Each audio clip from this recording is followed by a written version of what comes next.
My wife screamed, "I wish I'd married Chris instead. At least he's a real man." I whispered, "You still can."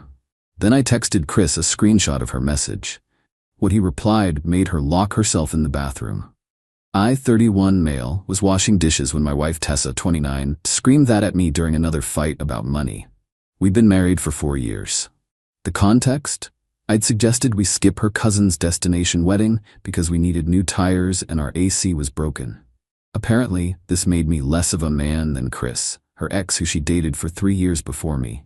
Chris would never make me miss family events. He actually provided for his woman. God, I wish I'd married him instead. At least he's a real man. I turned off the water, dried my hands slowly, looked at her and whispered, "You still can." She laughed. "What?" "You still can marry Chris. I won't stop you." Before she could respond, I pulled out my phone and did something petty. I took a screenshot of our Ring camera that had recorded her whole rant, audio included, and texted it to Chris with, "Your ex says she wishes she married you instead. Interested?" Tessa was still ranting about how Chris bought his current girlfriend a Tesla when my phone buzzed. Chris replied, "LMAO, is this real?" "Bro, I broke up with her because she maxed out 3 of my credit cards and told my mom I was cheap. Tell her I'm good. Actually, show her this." He sent another text. "P.S. That Tesla she's talking about? It's a 2015 Honda Civic. Tessa always did live in Fantasyland. Good luck with that mess." I showed Tessa my phone. She read it once, twice. Her face went from red to white. Then she ran to the bathroom and locked herself in. Through the door, I could hear her crying and calling someone. 20 minutes later, she came out, grabbed her purse, and left without a word. That was 3 days ago, and that's when the real circus began. Update 1. Tessa didn't come home for 2 days. Stayed at her sister Simone's place. But she wasn't just hiding. She was plotting. First, she went on Facebook and posted this masterpiece. "Sometimes you don't realize you're in an abusive relationship until someone shows you how petty and vindictive your partner really is. Reaching out to my ex to humiliate me? That's a new low. Considering my options." Her mom, Darlene, commented immediately, "Baby, come home. You don't deserve this treatment." Her dad, Frank, "That boy never deserved you." But here's the thing about public posts, sometimes the truth shows up. Chris's girlfriend Bella commented, "Wait, is this the same Tessa who DM'd my boyfriend last month asking if he ever thinks about what could have been, the one he had to block? That Tessa?" The comment got deleted, but not before I screenshot it. Then Tessa made her first mistake. She tried to access our savings account. Not to take money. She couldn't, it was only in my name. But she wanted to see how much was there. How do I know? Because the bank called me about unusual login attempts from her phone. She was planning something. That evening, she came home with Simone and her mom. Full intervention mode. "We need to talk about your behavior," Darlene started. "My behavior?" "Contacting Chris was abuse," Simone chimed in. "Emotional abuse." "Interesting. Tessa, did you tell them about last month?" Tessa's eyes widened. "What about last month?" "When you DM'd Chris asking if he thinks about what could have been, his girlfriend mentioned it." Dead silence. Darlene turned to Tessa. "You told me he was the one dwelling on the past." "Mom, it's not like that." I pulled out my phone. "I also have screenshots of you texting your coworker Jordan about how attractive he is. From 2 weeks ago. Want me to continue?" Simone looked disgusted. "Tessa, what the hell?" They left after Tessa promised this was all a misunderstanding and we just needed space. But that night, while I was sleeping on the couch, my choice, I heard her on the phone. "I need $5,000, just until I can figure things out." "No, I can't ask him." "Please, Daddy?" Frank said no. I heard her slam her phone down.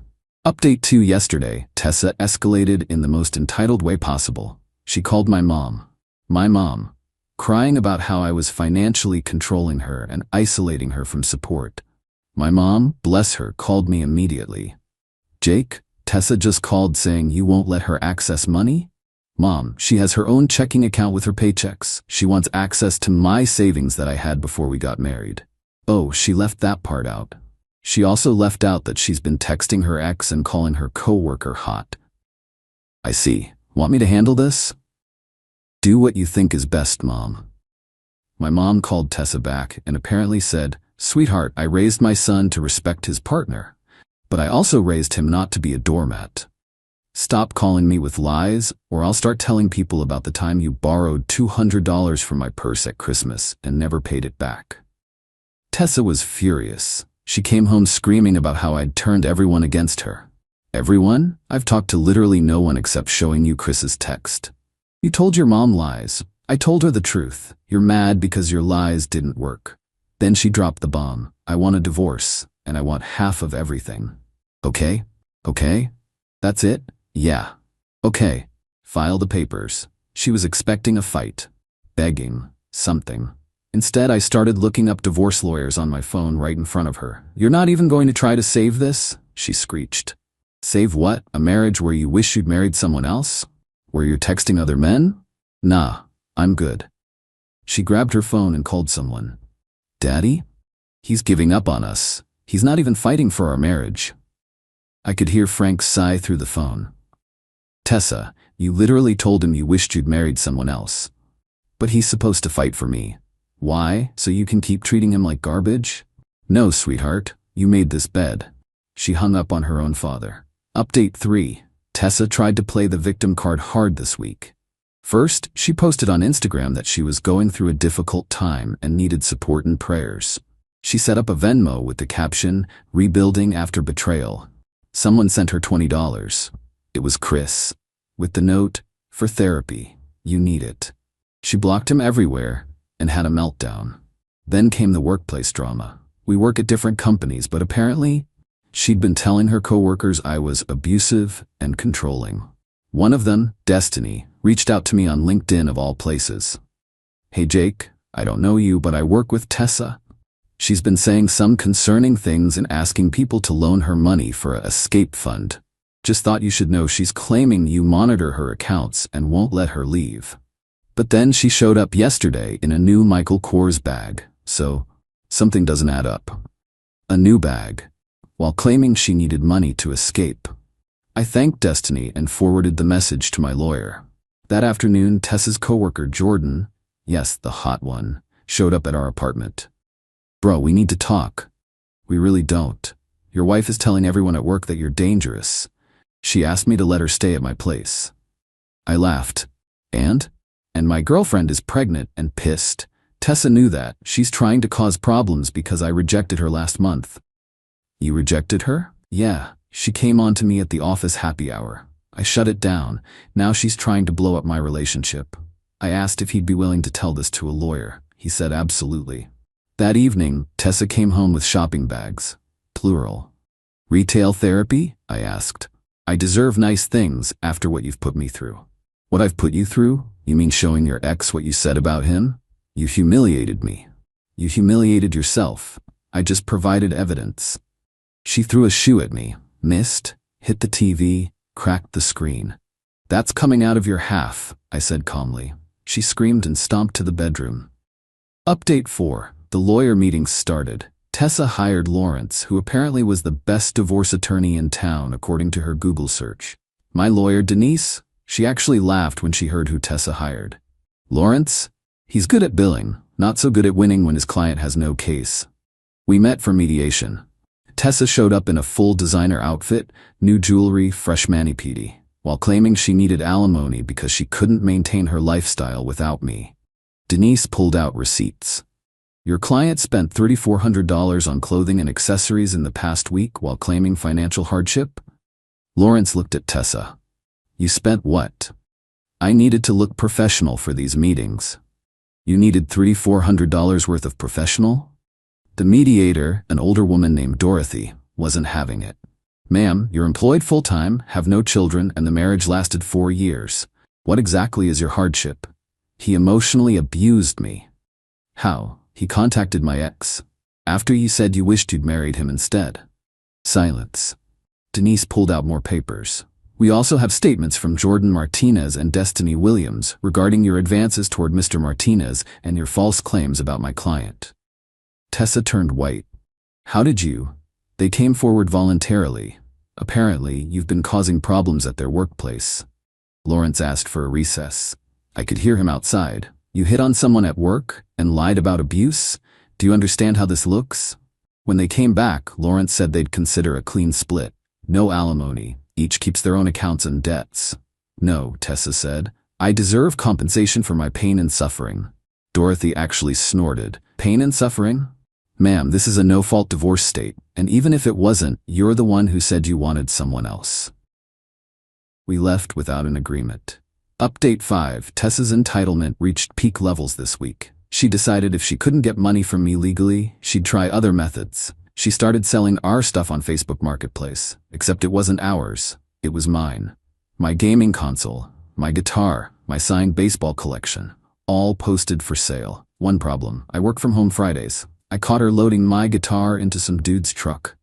That's theft, Tessa. It's communal property. I bought it 5 years before we met. I have the receipt. The buyer looked uncomfortable. Look, man, I don't want any trouble. No trouble. This is stolen property. I'm calling the cops. He unloaded the guitar and left immediately. Tessa was livid. You cost me that sale. You tried to sell my guitar. The cops arrived. I showed them receipts, photos of me with the items from before our marriage, the Facebook listings. Tessa tried to claim it was a misunderstanding. They gave her a warning but told her one more incident would mean arrest. That night, she called Chris again, from our landline, at 1 a.m. I know because I heard her through the bedroom door. Chris, I know I messed up, but we were good together once. Can't we try again? I couldn't hear his response, but I heard her. Your girlfriend doesn't have to know. Oh, you're married now? Since when? Last month? You didn't post about it? Oh, you blocked me. She hung up and cried for an hour. Final update. The divorce was finalized yesterday. Here's how it all shook out. Tessa made one last desperate play. She showed up to court claiming she was pregnant. My lawyer immediately requested proof. I don't have the test with me, Tessa said. The judge, who was already over this case, ordered a recess for her to get proof. She came back with a pregnancy test that she tried to take in the courthouse bathroom. It was negative. Your Honor, my client appears to be having an emotional breakdown, Lawrence said, looking exhausted. The judge wasn't sympathetic. Miss Wilson, you've wasted this court's time with false claims, attempted theft, and now a phantom pregnancy. Here's my ruling. Clean split. Each party keeps their premarital assets and their own debts. Given Miss Wilson's behavior, she will pay Mr. Wilson $1,200 for the damaged television and attempted theft of his property. What? I have to pay him? You're lucky he's not pressing criminal charges. Any objection to this ruling, counselor? Lawrence shook his head. No, Your Honor. Outside the courthouse, Tessa had her final meltdown, in front of everyone. You ruined my life. I gave you the best years of my life. 4 years, Tessa, and you spent them wishing you were with someone else. Darlene tried to calm her down. Honey, let's just go. No, he needs to know what he's losing. I know exactly what I'm losing. Someone who called me not a real man, who hit on her coworker, who lied about abuse, and who tried to steal my stuff. I'm devastated. Even Frank looked done. Tessa, enough. You did this. The best part? Jordan and Destiny were there as witnesses. Jordan's pregnant girlfriend was with him. She walked up to Tessa. You tried to ruin my relationship because my man rejected you. You're pathetic. Tessa tried to respond, but Bella, Chris's wife, yes wife, pulled up with Chris. They weren't there for court. The courthouse also does marriage licenses. They were picking up certified copies for their honeymoon. Tessa? Bella said, surprised. Oh right, your divorce. Chris, isn't this the ex who keeps calling you? Chris looked uncomfortable. Let's just go, babe. Wait, Bella said, turning to me. You're Jake? The one who warned Chris about her texts? Thank you. That helped us decide to elope instead of waiting. Didn't want any drama at our wedding. They left hand in hand. Tessa stood there watching her ex-boyfriend walk away with his new wife while she'd just been divorced and ordered to pay me money. She didn't even cry. Just stood there in shock. As of now, Tessa moved back with her parents. She was fired from her job for creating a hostile work environment. Jordan filed a complaint. Chris and Bella are on their honeymoon in Greece. She posted photos. Jordan and his girlfriend are doing great. I kept the apartment, my stuff, and my sanity. Last week, I ran into Simone at a coffee shop. She apologized for taking Tessa's side initially. She's my sister, but she's always been like this, always wanting what others have, never appreciating what she had. You're better off. I know. She's still talking about Chris, shows us his wedding photos saying, that should have been me. But she had her chance with him, and with me. Yeah, but Tessa doesn't want what she has. She wants what she can't have. Always has. Yesterday I got a text from an unknown number. Jake, I'm sorry, can we talk? I replied no, then blocked it. I'm doing good now. Started therapy to process everything, healthily, unlike buying $3,400 in clothes. Joined a hiking group. Even went on a date last week with a woman named Carmen, who laughed when I told her the story and said, at least my ex just stole my Netflix password. To everyone asking if I regret texting Chris, nope. He deserved to know his ex was still obsessed, and his response ended her fantasy immediately. The most ironic part? If Tessa had just been honest about being unhappy instead of cruel, we could have divorced amicably. Instead, she lost everything chasing a fantasy that never existed. But hey, at least she's got those designer bags to keep her company. Edit. Stop asking for Tessa's Instagram. Let her rebuild in peace. Edit 2.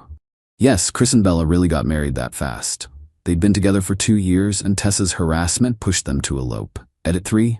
No, I'm not dating Carmen seriously yet. It was one date. I'm taking time to heal properly.